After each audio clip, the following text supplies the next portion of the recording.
Hi, I'm Rick Schaff, and thanks for joining us on video number 5 of our 7-day video series. Okay, we are really rolling now. We've learned how important positive thinking is, we are hydrating, we're healing our gut, and we have a much better idea about what to eat. So the next critical step is to circulate all of that healthy nutrition we're eating to our glands, our organs, and every other part of our body.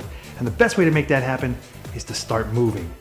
Nutrition and exercise go hand in hand to create optimum health, because exercise improves the efficiency of all body systems.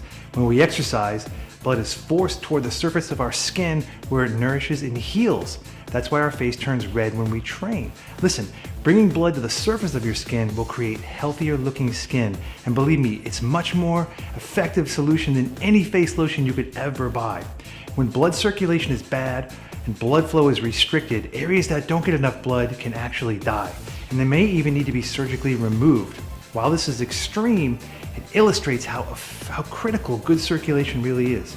Now, additionally, creating good blood flow to the brain has incredible benefits as far as cognitive function goes, especially as we get older, because it improves our ability to think more clearly and react faster.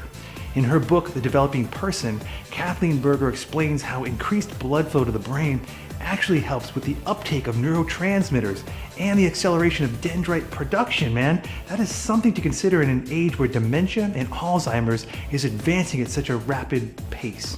Now, the best way to create circulation is through some form of exercise, and I highly recommend weight training because it helps promote muscle mass, which is critical as we age because we lose muscle more easily.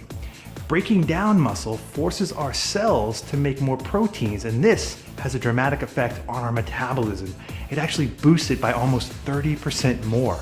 That's why creating muscle is a much better fat-burning exercise than most other forms. Aerobic exercise is also important because it helps the body get rid of toxins by sweating more.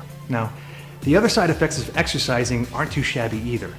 Exercise helps burn fat, as we all know, but it is important to understand that the more body fat you have, the more estrogen your body will make because fat cells release estrogen, and that makes it even harder to burn fat.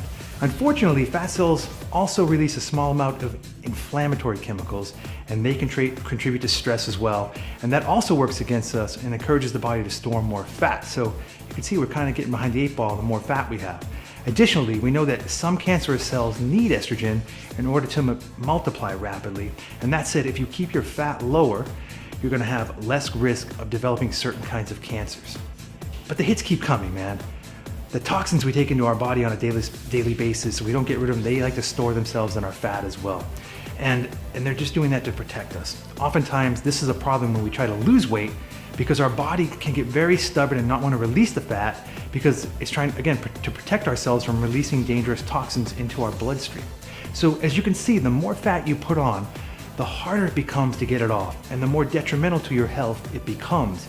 It becomes a very tough cycle to get out of. But you know what? You can do it. And people all over the world do it every day. And so can you by turning your health around. Now, good nutrition and regular exercise are the equalizers to help you conquer this problem.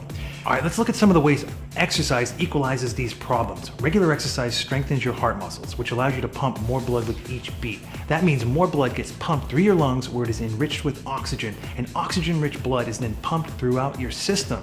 Now, this is critical because every one of our 100 trillion cells needs oxygen to produce energy. And creating more oxygen can also be helpful in fighting some cancers because they typically have a harder time growing in oxygen-rich environments. Boom, right? Another incredible benefit of exercise is that it helps us secrete and utilize insulin more efficiently. Today, diabetes and pre-diabetes has become epidemic.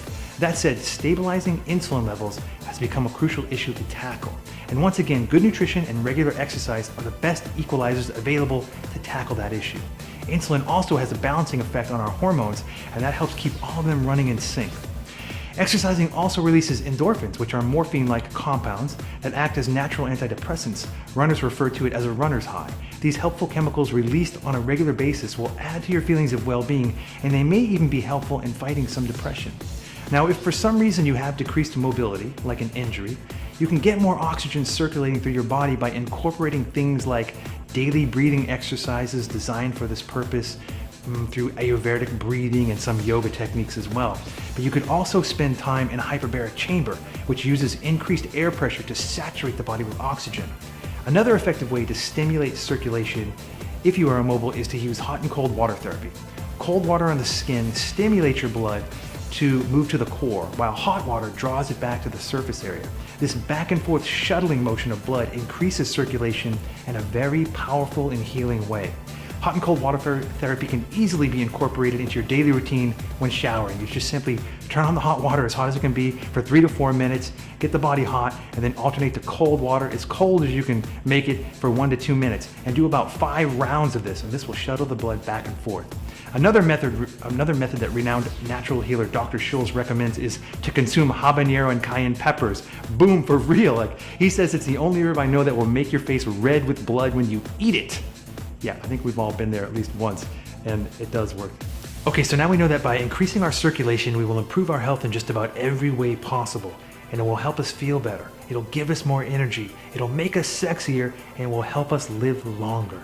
If you're just starting an exercise program, my best advice is to start out slower than faster. In other words, take it easy and make sure you don't overdo it in the beginning. The safest way is just to start out by walking and then slowly increase your speed and distance over the next month. If you feel good and you want to go a step further, just try jogging slower or slowly and build that up as well. You don't have to run or lift weights to have a successful program, but like I said earlier, some type of resistance training will boost your metabolism by almost 30% more, so it's something to think of. Listen, exercise should be fun. In fact, it has to be or you're not going to do it, but it also needs to be challenging, so don't forget that. Don't be intimidated by technical exercise lingo or complicated programs that everyone seems to have these days. Just start moving.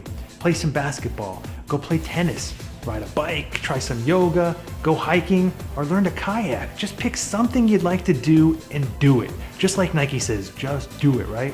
It's really that simple. Maybe you can even get some of your neighbors together and you can do some kind of group exercise program on a regular basis. But the bottom line is this: exercise is virtually free, and it's one of the greatest tools we have at our disposal to start turning our health around now.